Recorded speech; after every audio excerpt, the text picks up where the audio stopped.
Uy, sí, Maxwell, el descubridor de las ondas electromagnéticas. Habrá gastado como 5 lápices para hacerlo y 2 remas de papel. Pero ¿quién fue el que se ensució las manos en el taller para encontrarlas? Papito, Heinrich Hertz.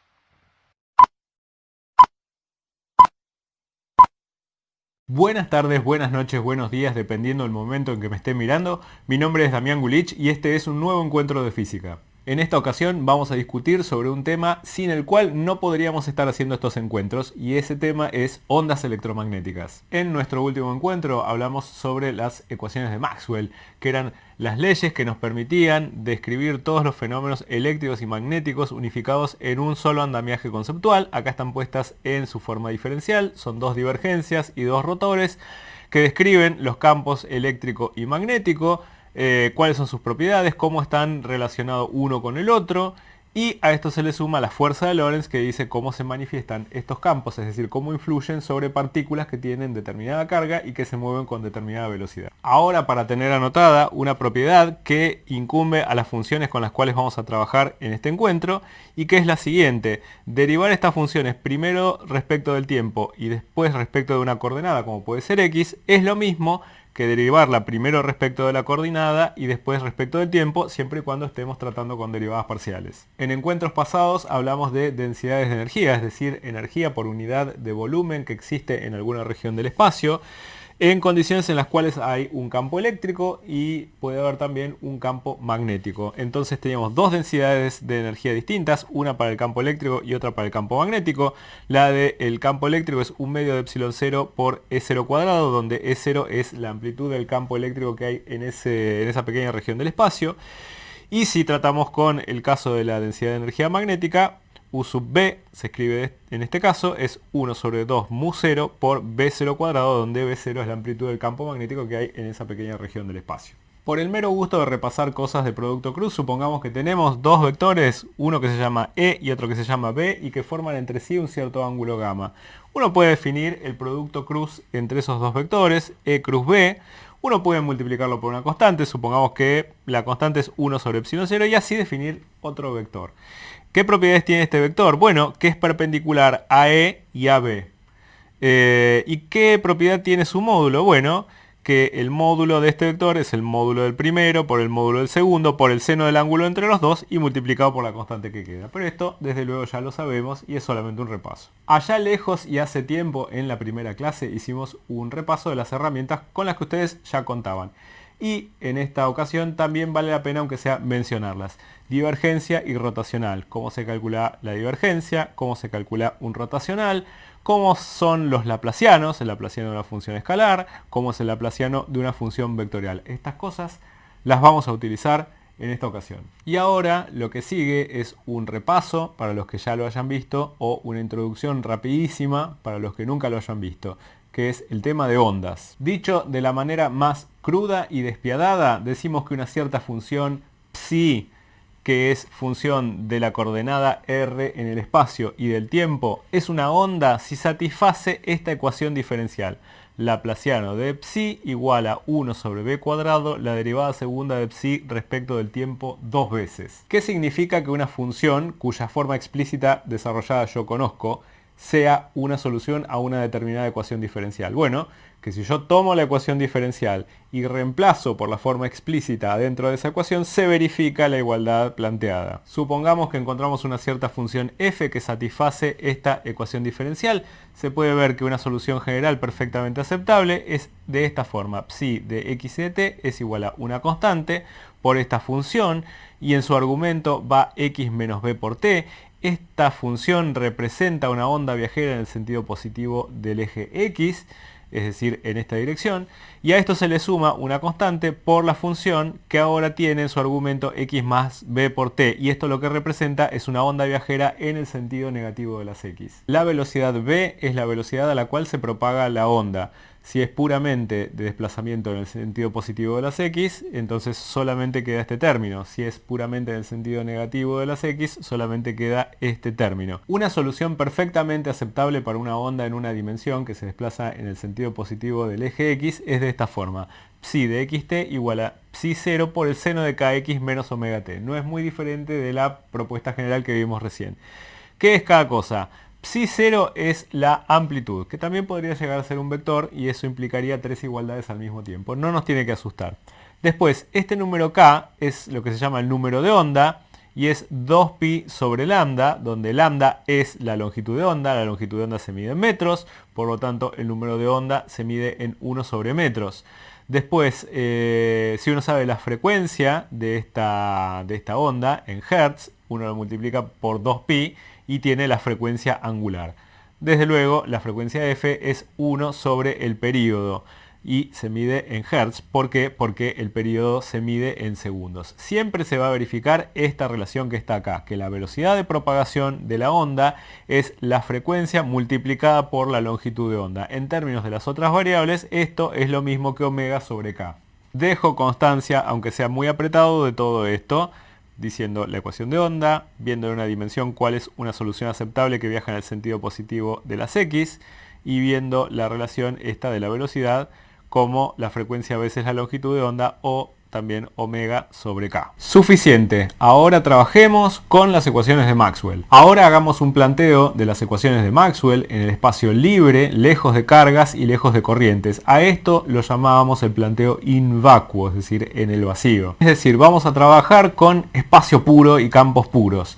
¿Y qué vamos a pedirle a estas condiciones? Bueno, que trabajemos en un espacio homogéneo, es decir, donde mu y epsilon sean los mismos en todo el espacio. Si es el espacio vacío, entonces van a llamarse mu 0 y epsilon 0. Pero si fuera algún medio donde tienen valores distintos, bueno, se llamarán mu y epsilon. Pero van a ser los mismos en todos los puntos del espacio. Vamos a pedir que también el espacio o el medio en el cual nos movemos sea isotrópico, es decir, que las características epsilon y mu, o epsilon 0, mu 0 en el caso del vacío, no dependan de la dirección de propagación. Vamos a pedir que el espacio sea no conductor, es decir, que la conductividad sea 0 y por lo tanto la densidad de corriente de conducción sea 0.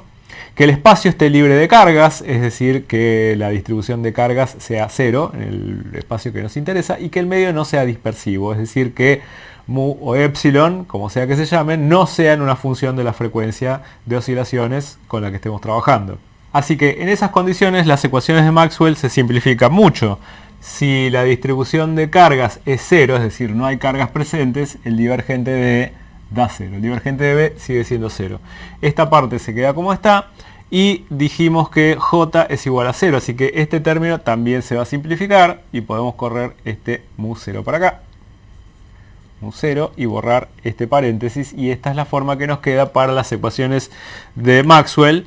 En este caso para el espacio vacío, ¿por qué? Porque estoy utilizando mu 0 y epsilon 0 que son características del espacio vacío. Pero si yo trabajara con un medio que tiene mu y epsilon, me quedarían con mu y epsilon. Y ahora, para seguir el camino que siguió James Clerk Maxwell, estudiando sus ecuaciones in vacuo, vamos a tener que utilizar identidades vectoriales.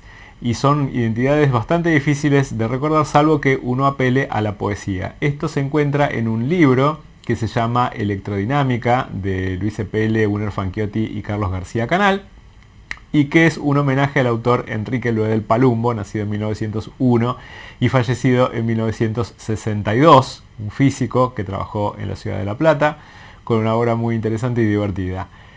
Y el poema dice así: esto el Papa exclamó al firmar la bula con que furioso excomulgó a Lutero. La divergencia de un rotor es nula y el rotor de un gradiente de acero. El gran fraile alemán invocó a Dios y exclamó con su habitual vehemencia: el rotor de un rotor más nabla 2 da el gradiente de toda divergencia. Nuestro objetivo ahora es la obtención de la ecuación de onda en el vacío, mu 0, epsilon 0, a partir de las ecuaciones de Maxwell sin cargas ni corrientes libres. Esto es lo que yo llamaba in vacuo. ¿Con qué materia prima vamos a trabajar? Bueno, con la ley de Faraday-Lenz en forma diferencial. Rotor de E igual a menos dB a dt. ¿Y qué podemos hacerle? Bueno, calcular el rotor a ambos lados de la igualdad. Entonces, del lado izquierdo tengo rotor de E y calcularemos el rotor. Así que será rotor del rotor de E. Y luego, del lado derecho, tenemos el rotor de menos dB a dt. ¿Y con qué estamos trabajando acá? Bueno, acá estamos trabajando con una derivada respecto del tiempo. Y adentro del operador nabla lo que hay es derivadas respecto de las coordenadas de x, de y, de z. Cuando uno hace el rotor va a tener que calcular derivadas parciales respecto a las coordenadas de lo que uno meta de este lado y luego mezclarlas. Y algunas propiedades entonces. Si yo acá tengo un signo menos, bueno, cuando uno meta operaciones que son diferenciación, ese signo menos se va a poder sacar de esas operaciones de diferenciación, así que finalmente puedo extraerlo afuera de todo este signo menos.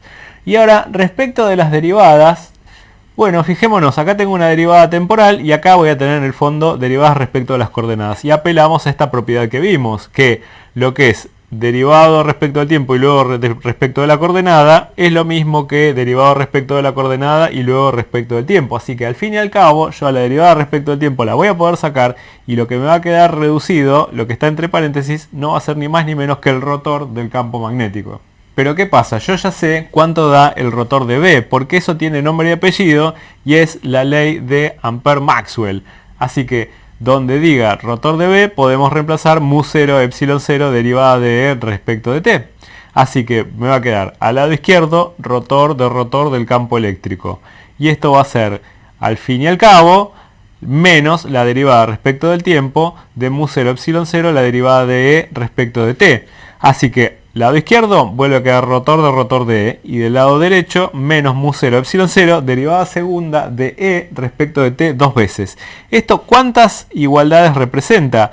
No olvidemos que estamos trabajando ahora con una entidad que es vectorial y esto también es vectorial, así que estamos hablando de tres igualdades al mismo tiempo. Eso es lo poderoso del cálculo vectorial, poder plantear muchas cosas al mismo tiempo.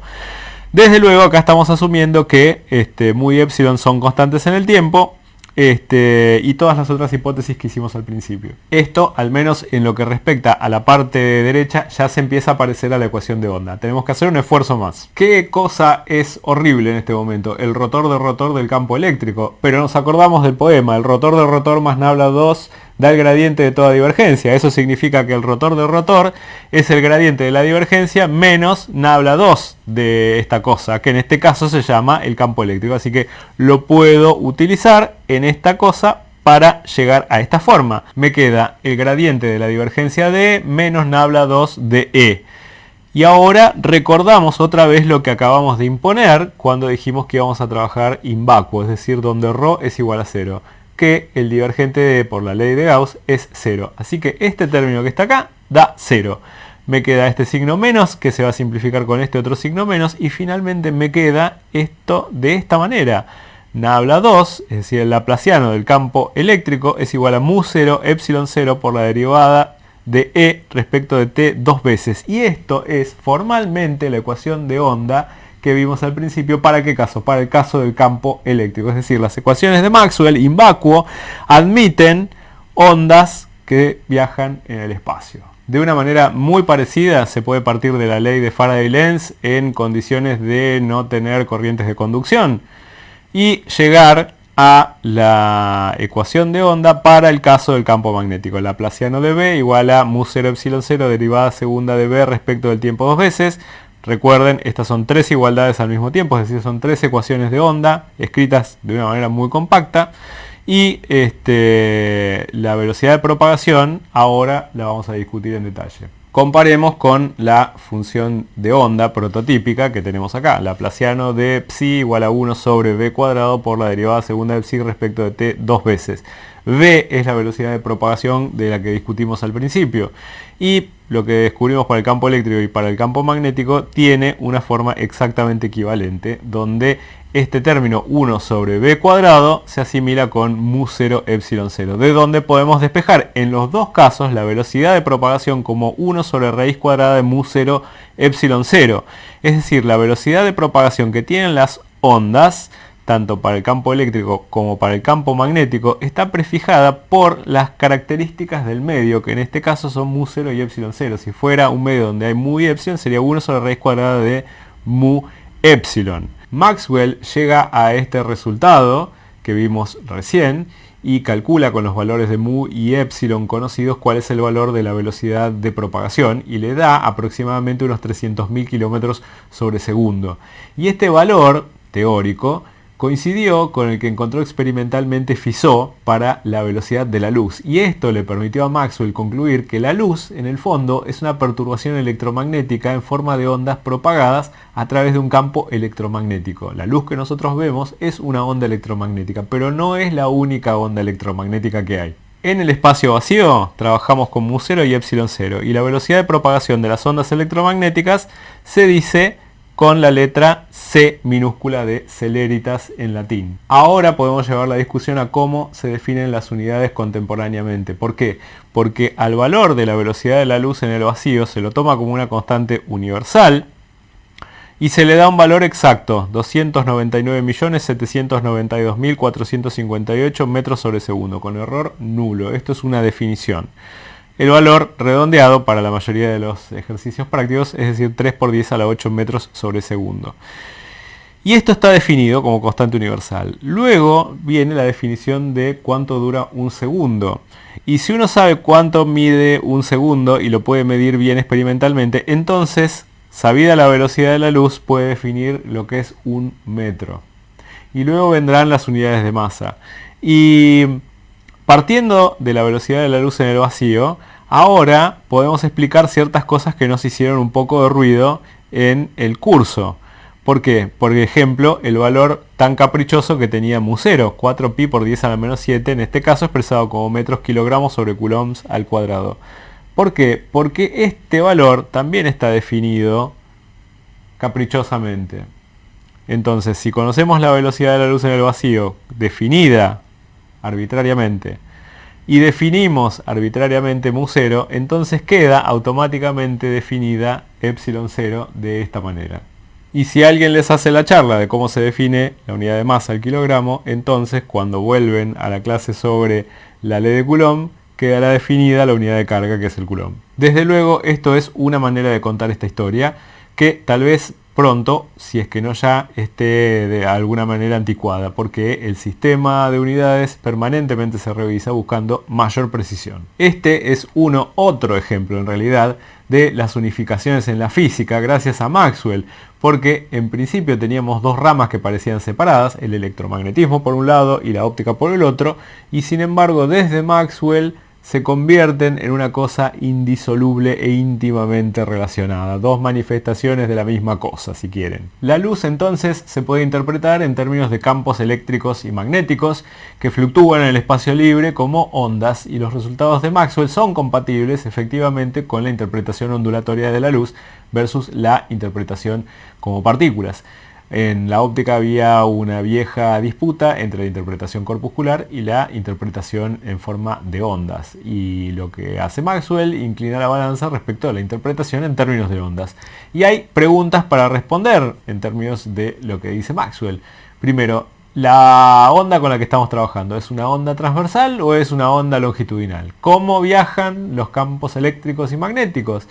Y dado que las ecuaciones de Maxwell tienen campos que están fuertemente acoplados, ¿cómo se relaciona una onda de campo eléctrico con una onda de campo magnético? Y eso es lo que vamos a discutir ahora. Primera pregunta que vamos a tratar de responder. El carácter de las ondas electromagnéticas. ¿Son longitudinales o transversales? Esas son las dos grandes clasificaciones de ondas. Ejemplo de ondas longitudinales, el sonido, una sucesión de enrarecimientos y compresiones de capas de aire. Y ondas transversales, por ejemplo, las ondas que se propagan a lo largo de una cuerda que es corrida rápidamente. Conceptualmente, ¿qué significa que sean longitudinales y qué significa que sean transversales? Bueno, estamos trabajando con perturbaciones. En el caso de ondas longitudinales, la perturbación es en la dirección de propagación. Y en el caso de las ondas transversales, la perturbación es perpendicular a la dirección de propagación. Consideremos para nuestro razonamiento el empleo de ondas electromagnéticas planas, es decir, ondas donde el valor del campo eléctrico y el valor del campo magnético son constantes cada uno sobre los planos que son perpendiculares al eje de propagación. Es decir, el campo eléctrico y el campo magnético solo dependen de la coordenada sobre la cual se están propagando. Por ejemplo, en este caso es en el eje X, ¿sí? Y entonces podemos plantear de una manera bastante general que el campo eléctrico se puede expresar en este caso como una función de X y de T. Lo mismo para el campo magnético, es decir, Acá tenemos todo distribuido como planos y por ejemplo si esto es el campo eléctrico, bueno, el campo eléctrico toma un valor vectorial constante sobre todo este plano que es perpendicular a la dirección de propagación. La onda plana se puede entender como un caso especial de onda esférica y la onda esférica es una onda generada por una fuente puntual. Y acá tenemos representado a lo largo del tiempo una fuente puntual que está emitiendo ondas esféricas, es decir, los valores de lo que sería el campo eléctrico o el campo magnético se mantienen constantes ahora no sobre superficies planas, sino sobre casquetes esféricos y esto va evolucionando a lo largo del tiempo. Ahora, ¿cómo es que se produce esto de aproximarse desde una onda esférica a una onda plana? Muy sencillo, alejándose lo suficiente de la fuente. Acá tenemos una fuente puntual, este es el frente de onda a una cierta distancia cercana y a medida que nos alejamos los casquetes se van haciendo más grandes y por lo tanto cuando uno los mira cada vez más lejos, bueno, se van pareciendo cada vez más y más a planos paralelos. ¿Qué voy a hacer ahora? Voy a demostrar por reducción al absurdo que las ondas electromagnéticas son ondas transversales, es decir, ondas en las cuales la perturbación es perpendicular a la dirección de propagación. Cuando uno trata de demostrar algo reduciendo al absurdo, lo que hace es suponer una cierta cantidad de cosas como válidas y ciertas e incuestionables, y luego proponer algo sobre eso, razonar y si se llega a una contradicción con las hipótesis, pues entonces lo afirmado resulta falso y por lo tanto lo opuesto debe ser necesariamente lo cierto. Así que, sabido todo lo que sabemos sobre las ecuaciones de Maxwell en las condiciones en que las planteamos, supongamos que las ondas luminosas son, por ejemplo, puramente longitudinales, es decir, tenemos una onda que se propaga en la dirección X y sus campos son a lo largo de X, no de Y y no de Z. Entonces las derivadas parciales, por ejemplo, respecto de Y y respecto de Z son de esta manera. Si el campo eléctrico tiene sus tres componentes X, E, Y, Z, el campo magnético tiene sus tres componentes BX, BY, BZ, lo que acabamos de decir se expresa de esta manera. DEI de Y es lo mismo que DEZ de Z, que va a ser lo mismo que DBI de Y, que es lo mismo que DBZ de Z, y esto da cero. Y en el espacio libre de cargas y de corrientes sabemos las dos ecuaciones de Maxwell para los divergentes. Divergente de E igual a 0, divergente de B es igual a 0.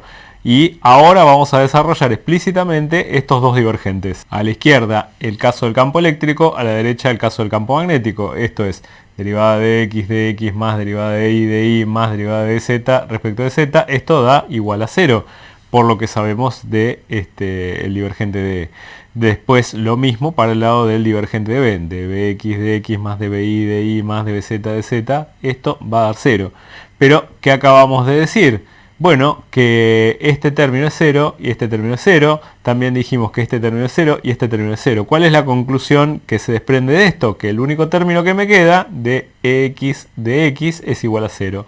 Que de este lado el único término que me queda es dBx de X igual a 0. Pero estos campos eléctricos y magnéticos que podrían resolver esto serían constantes y por lo tanto tenemos que concluir que no pueden representar una onda viajera porque las constantes sencillamente no representan una onda viajera. Una función que tiene un valor constante no está representando una cosa que se esté propagando. Pero yo propuse que esto era una onda y resulta que esto no representa una onda. Encontré un absurdo. ¿De dónde viene este absurdo? De haber supuesto que las ondas electromagnéticas eran puramente longitudinales. Entonces necesariamente tendrá que ser cierto lo opuesto, que es que las ondas electromagnéticas son ondas transversales, es decir, ondas en las cuales la perturbación es perpendicular a la dirección de propagación. El campo eléctrico asociado con la onda plana es entonces transversal a la dirección X, si es que X es la dirección de propagación. Por ejemplo, si esta es la dirección de propagación y esto es lo que representa el campo eléctrico en algún momento, bueno, el campo eléctrico puede estar en cualquier dirección que le sea perpendicular, en principio.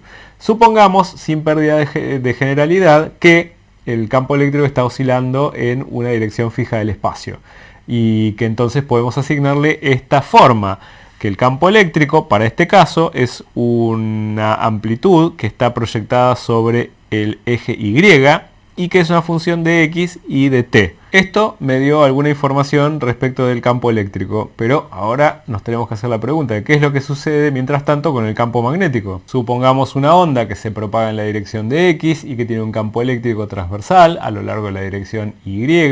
tal como lo acabamos de poner recién. Entonces, ¿eso qué significa? Que la componente en X es lo mismo que la componente en Z, que eso es igual a 0, que el campo eléctrico tiene esta forma. Y ahora podemos utilizar la ley de Faraday, donde habíamos dicho, bueno, invirtiendo el orden usual, que menos de B de T es lo mismo que el rotor del campo eléctrico. Si el campo eléctrico es de la forma EX, EY, EZ, buscamos cómo era el rotacional y lo escribimos. Ya está hecho acá. Y vamos término a término viendo qué es cada cosa. Por ejemplo, primera cosa a considerar de EZ respecto de I. EZ ya era 0, así que derivarlo respecto de I me va a dar 0. Después tenemos EI respecto de Z. EI tiene solamente esta componente que está aquí y no es una función de Z, así que al derivarla respecto de Z esto da 0. Después tenemos DEX de Z. EX ya era 0, así que derivarlo de Z no va a cambiar, va a seguir siendo 0. Después tenemos EZ de X, EZ ya era 0, derivarlo de X no es nada. Me queda así considerar la posibilidad de la derivada de EI respecto de X. ¿Por qué? Porque EI es una función de X. Y el último elemento a considerar es de EX de Y, pero X era 0, derivarlo respecto de Y me da 0. Del lado izquierdo, si B lo puedo escribir como BX, BY, BZ, hacer menos la derivada respecto de T, tiene esta expresión, menos bracket de BX de T, punto y coma, de BY de T, punto y coma, de BZ de T, cierro el bracket. Pero por el otro lado, lo único que nos quedó es la última componente que tiene adentro de EI respecto de X. Así que esta componente que está acá va a dar 0. Esta componente que está acá va a dar 0. Y lo único que queda es menos dBz respecto de T igual a dEI respecto de X. Y a esto le pongo una estrella porque voy a utilizar esta relación en un rato. Podemos asumir entonces que Bx es lo mismo que Bi, que eso da 0, y que la única componente no nula del campo magnético es en el eje Z, y que le podemos dar esta forma, es decir, B es igual a una cierta amplitud a lo largo del eje Z, que es función de X y de T, y que también es transversal entonces. ¿Por qué? Porque esto se está propagando a lo largo del eje X y el campo magnético solamente tiene perturbación a lo largo de el eje Z en este caso. Resumiendo este caso que estamos desarrollando, la dirección de propagación es en X, el campo eléctrico está según Y y el campo magnético está oscilando según Z. Miren toda la información que le estamos sacando a la hipótesis de la onda plana. El campo eléctrico es una onda transversal a la dirección de propagación, el campo magnético también, y además el campo eléctrico y el campo magnético son perpendiculares entre ellos. Ahora que sabemos esto, vamos a proponer una forma más detallada a la solución de la ecuación de onda para el campo eléctrico y para el campo magnético. Siguiente pregunta, ¿qué relación cuantitativa existe entre el campo eléctrico y el campo magnético en el caso de la onda plana con la que estamos trabajando? Vamos a tener que meternos un poco más en detalle de la solución a la ecuación de onda. Entonces, supongamos que el campo eléctrico oscila en el plano XY. ¿Cómo era la dirección de propagación? Bueno, la dirección de propagación era X. El campo eléctrico se movía en el eje Y hacia mí. Entonces decimos que en estas condiciones la onda está linealmente polarizada en el plano XY. ¿Por qué? Porque se propaga a lo largo del eje X y el campo eléctrico se está perturbando solamente a lo largo del eje Y. Entonces las perturbaciones del campo finalmente van a estar contenidas solamente en el plano XY. Y también vamos a decir que vamos a trabajar con una onda armónica, plana, polarizada y monocromática en el vacío. La parte armónica va a venir ahora cuando le pongamos una expresión, y lo de la polarización ya lo dijimos, y lo de monocromática quiere decir que la longitud de onda es una sola. Por lo tanto, esto tendrá consecuencias en la parte de omega y en la parte de K con las relaciones que vimos al principio. ¿Cómo era el prototipo del campo eléctrico? De esta manera, una cierta amplitud, que es una función de X y de T, que está proyectada en la dirección del eje Y. Y esto tenía que cumplir con la ecuación de onda. Así que les dejo a ustedes chequear que se puede introducir esta forma para esta función que está acá. ¿Cómo que? Como una amplitud es 0i, esto tiene unidades de campo eléctrico, multiplicado ahora por un seno de kx menos omega t. Y esto es lo que significa que propongamos una solución armónica. ¿Por qué? Porque estamos poniendo una función armónica. Con este prototipo mejorado, ahora podemos volver a la cuestión que teníamos marcada de antes. De esa relación entonces se puede reconstruir cómo es la amplitud del campo magnético que está proyectado solamente sobre el eje Z. Y se llega a este resultado, que esta componente es igual a K sobre omega por la amplitud del campo eléctrico por el seno de Kx menos omega t. Y esto no es ni más ni menos que 1 sobre c veces lo que teníamos originalmente para la función e que estaba proyectada sobre el eje Y. Ahora sí, finalmente le podemos dar una forma cuantitativa a la onda plana monocromática en términos del campo eléctrico y el campo magnético. La solución completa para los dos campos de este ejemplo es de esta forma. E es una función de x y de t que tiene una amplitud por un seno de kx menos omega t, en este caso solamente oscilando a lo largo del eje Y, y el campo magnético es de esta forma, es 0y sobre c, la amplitud que tenía el campo eléctrico dividida la velocidad de la luz en el vacío. A esto que está entre paréntesis lo podemos llamar B0z, la amplitud que va a tener la oscilación del campo magnético por el seno de kx menos omega t. Esto está oscilando en la dirección del eje z y la propagación es en el eje x en este caso. Desde luego también podríamos haber propuesto en vez de senos cosenos, y eso en posteriores clases probablemente hagamos saltos sin preocuparnos mucho porque es perfectamente válido. Importante, el campo magnético de la onda electromagnética tiene que estar obligatoriamente en la dirección de propagación. A eso lo vamos a llamar posteriormente K, porque le vamos a poder asignar un vector de dirección de propagación. La componente Z del vector del campo magnético es la única posible en coincidencia con lo que obtuvimos antes de forma general. Los dos campos están en fase. ¿Y qué significa esto? Que los argumentos de las funciones seno son iguales en todo punto x y en todo tiempo t. Algunas cuestiones de notación, como norma del vector campo eléctrico, por ejemplo, entiendo que es todo menos el versor que dice para dónde apunta todo esto. Mientras que para amplitud estoy entendiendo el valor máximo que toma la norma. Lo mismo para el campo magnético. Aquí una instantánea de nuestro prototipo de onda electromagnética plana. Aquí el campo eléctrico y el campo magnético son mutuamente perpendiculares, siempre. Ambos a su vez son perpendiculares a la dirección de propagación. Las ondas son transversales. El campo eléctrico y el campo magnético oscilan en fase. Las amplitudes difieren en una constante. Esa constante es la velocidad de la luz en el vacío. Y las únicas componentes no constantes son según Y para el campo eléctrico y según Z para el campo magnético, si es que la propagación es en el eje X. Aquí lo tenemos animado. Esta es la dirección X, la dirección de propagación. El campo eléctrico está oscilando en la dirección Y para la onda plana. Y el campo magnético está oscilando entonces en la dirección Z. Campo eléctrico y campo magnético son siempre mutuamente perpendiculares.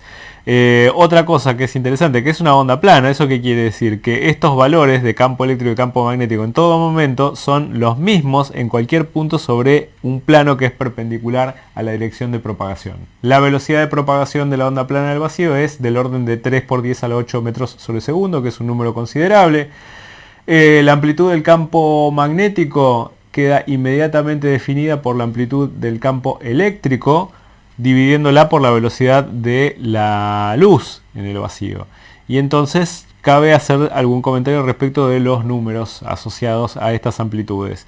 ¿Por qué? Porque el número de amplitud del campo magnético entonces es del orden de 10 a la 8 veces más chico que el número para el campo eléctrico. Ahora, esta diferencia de magnitudes entre los números hace que en óptica física la costumbre que tenemos es de caracterizar a la onda de luz principalmente por las interacciones que son del campo eléctrico.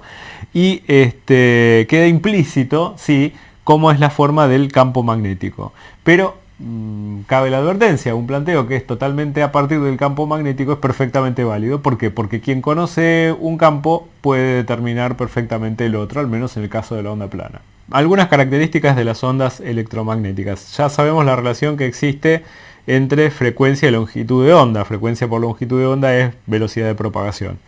Y después haremos consideraciones respecto de la energía que tienen las ondas electromagnéticas. Pero podemos adelantar lo siguiente, que las longitudes de onda cortas tienen asociadas mayores frecuencias y eso significa mayores energías. Las lámparas que me están iluminando producen luz, La vela que tengo aquí también está produciendo luz y Maxwell la interpreta correctamente en términos de ondas electromagnéticas, pero deja abierta la puerta para explorar longitudes de onda que estén por fuera de lo que puede percibir el ojo humano. Hubo que esperar hasta que la ciudad de La Plata tuviera 6 años, porque recién en el año 1888 se pudieron producir en laboratorio ondas electromagnéticas fuera del visible. Eso fue un logro del señor Hertz, a quien ustedes conocerán por la unidad de frecuencia. Aquí atrás tengo representado un método para generar este tipo de ondas electromagnéticas y esto se conoce como una antena emisora. ¿En qué consiste? En un par de varillas de metal que están conectadas a una batería. Inicialmente, cuando el interruptor está abierto, como lo vemos acá a la izquierda de todo, no hay corriente y por lo tanto el campo eléctrico y el campo magnético son los dos cero. Cerramos el interruptor e inmediatamente las barras se van a empezar a cargar, por lo cual existe una corriente. Debido a que la corriente está cambiando, las barras generan campos eléctricos y magnéticos que están cambiando en el tiempo y que están distribuidos de esa manera que está dibujada acá. Las líneas naranjas son las líneas de campo eléctrico en un caso en que se está cargando y alrededor están las líneas del campo magnético. Cuando las barras están completamente cargadas como un capacitor, la corriente es cero. El campo eléctrico es un máximo y el campo magnético es cero. ¿Por qué? Porque el campo eléctrico ya no varía más. Lo anterior fue considerando que conectábamos nuestra antena emisora a una batería, es decir, una fuente de tensión continua, pero también podríamos conectarla a un circuito oscilante. Lo que se conoce como una antena de media onda consta de dos barras de metal que están conectadas a una fuente de tensión alterna. En este diagrama que tenemos acá mostramos las líneas de campo eléctrico y de campo magnético en algún instante en el cual la corriente está subiendo, está aumentando. Y nótese que las líneas de campo eléctrico se parecen bastante a las líneas de un dipolo.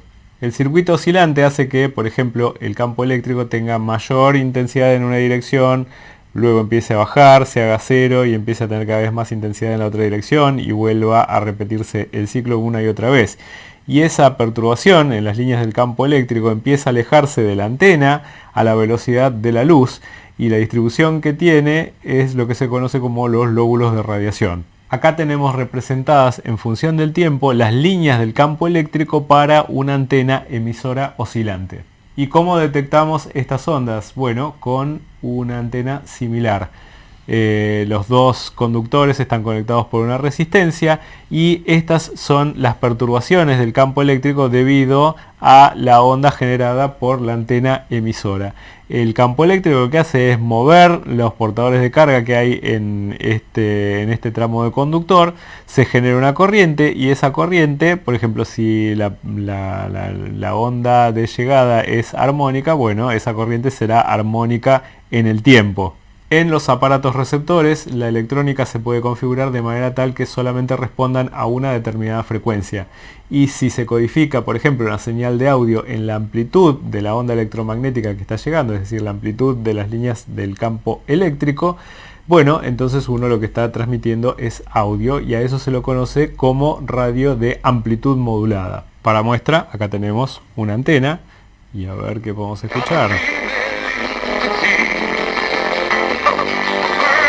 Sabida la velocidad de propagación de las ondas electromagnéticas, hablar en términos de longitudes de onda o hablar en términos de frecuencias es algo que se utiliza dependiendo de la conveniencia del momento. Por ejemplo, en óptica se utilizan las longitudes de onda, que se expresan por lo general en nanómetros, pero la gente que trabaja con radio prefiere trabajar con frecuencias, en hertz. El conjunto de todas las frecuencias, o lo que es lo mismo longitudes de ondas, se conoce como espectro electromagnético.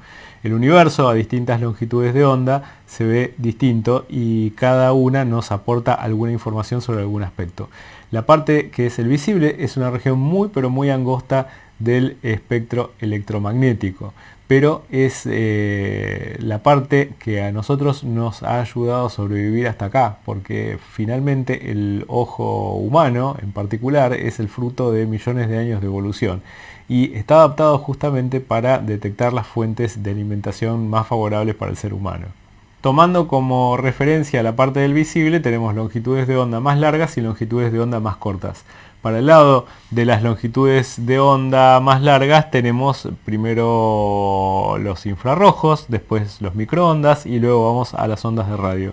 Pero para el otro lado, comenzamos con el ultravioleta, después vamos a los rayos X y luego los rayos gamma. De este lado hay más energía en juego y de este lado hay menos energía en juego. La referencia es el espectro del visible y sobre las otras zonas yo les dejo en la versión completa de la presentación algunos detalles.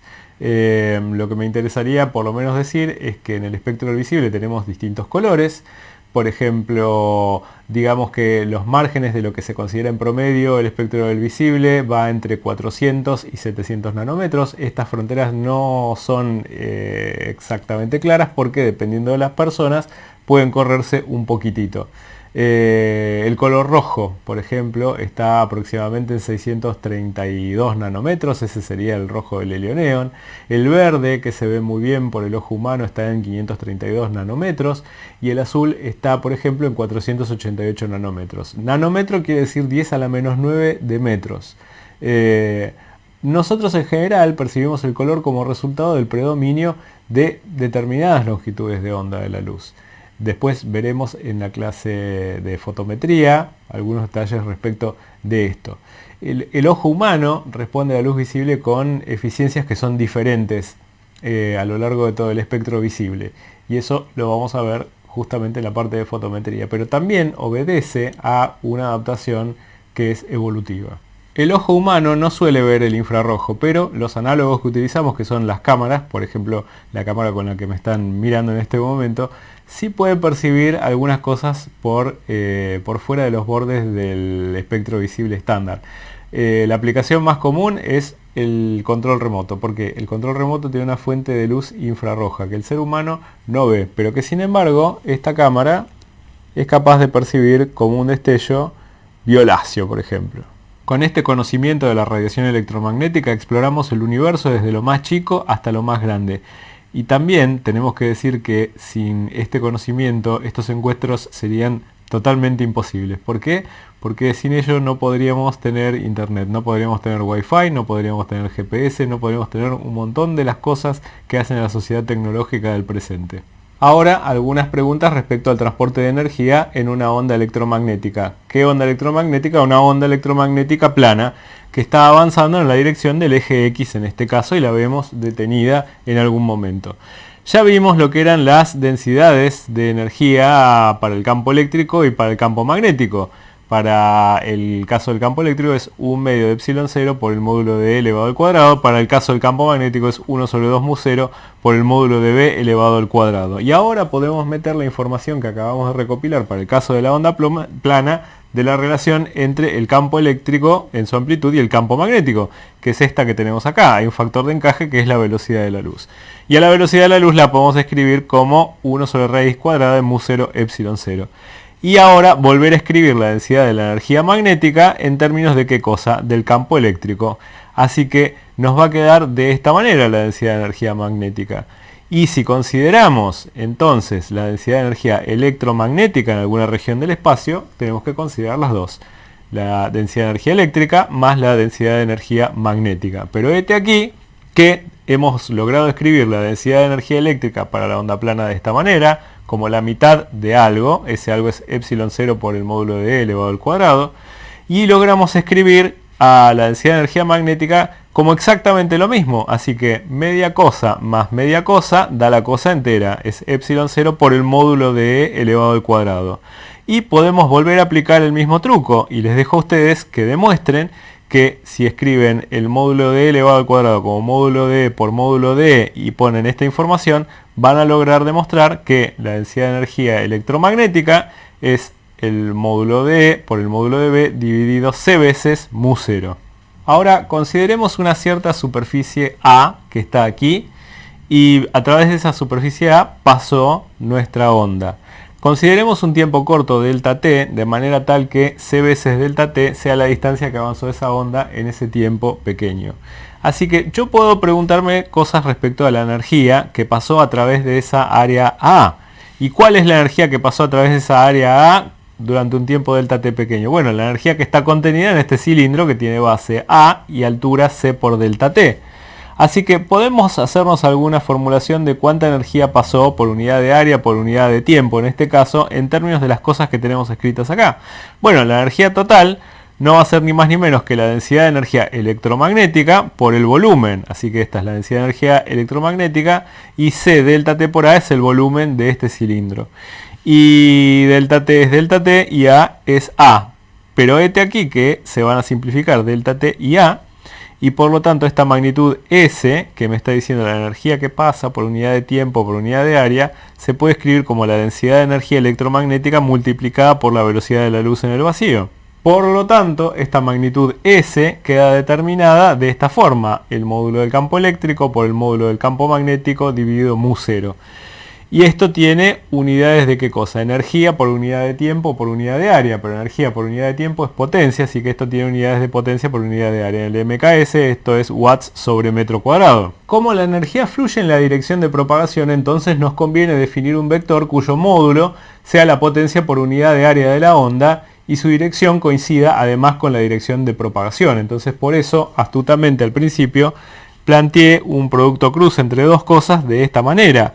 ¿Para qué? Para que fuera compatible con esta primera definición que tenemos. Fíjense que tenemos módulo del primero por el módulo del segundo.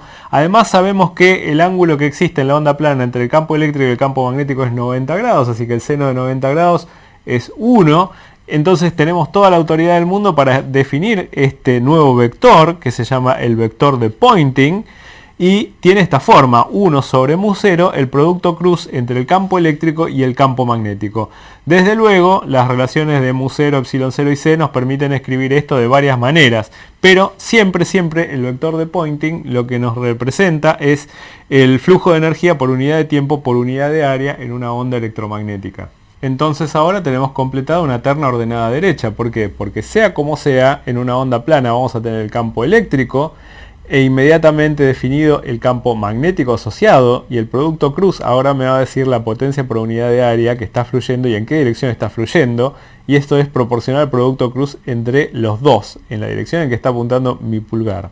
Y hay más, porque si ahora vamos a las formas explícitas que les dimos en la onda plana, al campo eléctrico y el campo magnético, podemos tomarnos el trabajo de ver cómo es la forma del vector de Poynting específico para la onda plana.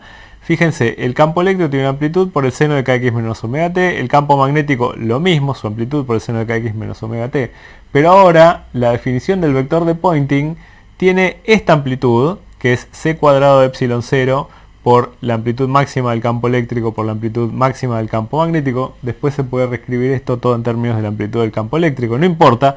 Pero lo que me interesa es este término que está acá, que es totalmente diferente en su comportamiento del de los dos campos individuales. ¿Por qué? Porque la función seno ahora está elevada al cuadrado.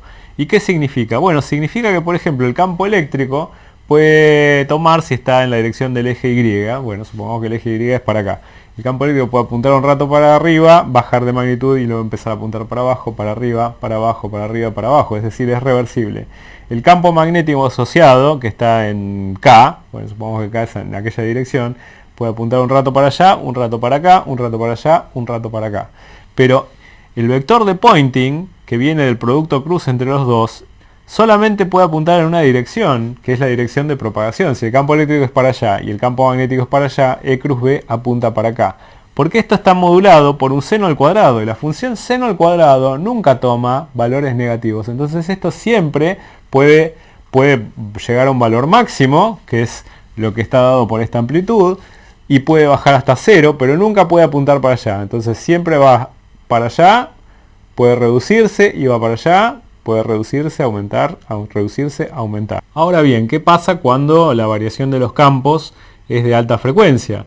Bueno, el vector de Poynting y los demás son variables en el tiempo con esa frecuencia. Y entonces tomar el valor instantáneo es poco práctico. Por lo tanto, lo mejor es tomar el promedio temporal. Eso es lo que se entiende en este caso con los corchetes quebrados. Así que el valor medio del vector de Poynting se toma como el valor medio de su módulo, que escrito más compactamente es de esta manera. Les dejo que ustedes demuestren que esto se puede expresar de esta manera, que todo se reduce al valor medio temporal del seno al cuadrado y que el promedio temporal del seno al cuadrado es 1 medio. Así que la expresión para esto queda de esta manera, y entonces podemos definir la irradiancia de una onda electromagnética como el valor medio del módulo del vector de Poynting, que se puede escribir de esta manera o más compactamente de esta manera, como un medio de C por epsilon 0 por el módulo máximo del campo eléctrico elevado al cuadrado. Desde luego, si el vector de Poynting tiene unidades de watts sobre metro cuadrado, también lo va a tener la intensidad o irradiancia. En síntesis, el vector de Poynting es paralelo a la dirección de propagación, así que también puede utilizarse como referencia para dónde está propagándose una onda. Además, siempre me está diciendo en qué dirección y sentido está fluyendo la energía. Para finalizar, podemos preguntarnos si las ondas electromagnéticas transfieren cantidad de movimiento.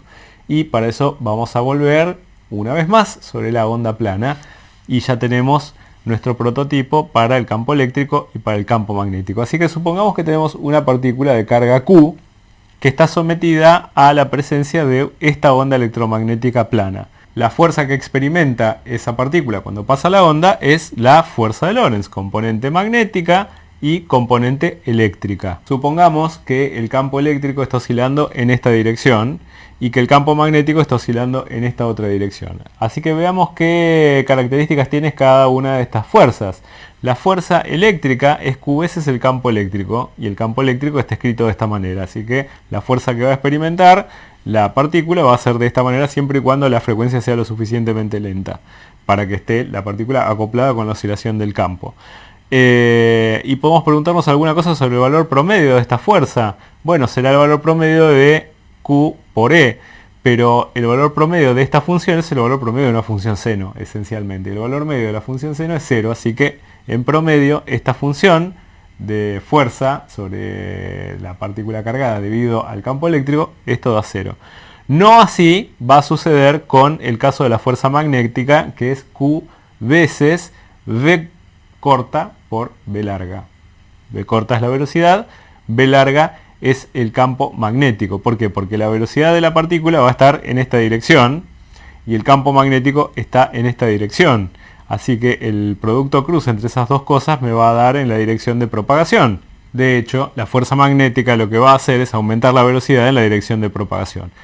La onda es armónica y podemos calcular, por ejemplo, los promedios temporales. Así que el promedio temporal de la fuerza total será el promedio temporal de la fuerza magnética más el promedio temporal de la fuerza eléctrica. Ya sabemos que el promedio temporal de la fuerza eléctrica es 0 y ahora podemos operar con la información que tenemos de la fuerza magnética. Esto va a ser Qs, es el valor medio de la velocidad cruz el campo magnético, que se puede escribir en términos de los módulos de esta manera. ¿Por qué? Porque la velocidad y el campo magnético son perpendiculares, la velocidad está enganchada con el campo eléctrico, el campo magnético siempre es perpendicular, el ángulo entre los dos es 90 grados, el seno de 90 grados es 1, y esto también lo podemos escribir, por ejemplo, en términos de la amplitud del campo eléctrico. Pero fíjense que la fuerza termina quedando en la dirección de propagación de la onda. Hay una fuerza neta sobre la carga Q en la dirección de propagación de la onda. Ahora podemos incorporar lo que sabemos del curso de mecánica elemental, que es que la fuerza es la derivada del impulso respecto del tiempo e incorporarlo en este promedio temporal. Así que el promedio temporal de la fuerza total es el promedio temporal de la derivada del impulso respecto del tiempo, y esto en términos del campo eléctrico se puede escribir de esta manera: Q sobre C por el promedio temporal de la velocidad por el módulo del campo eléctrico. ¿En qué dirección va esto? Esto va en la dirección de propagación.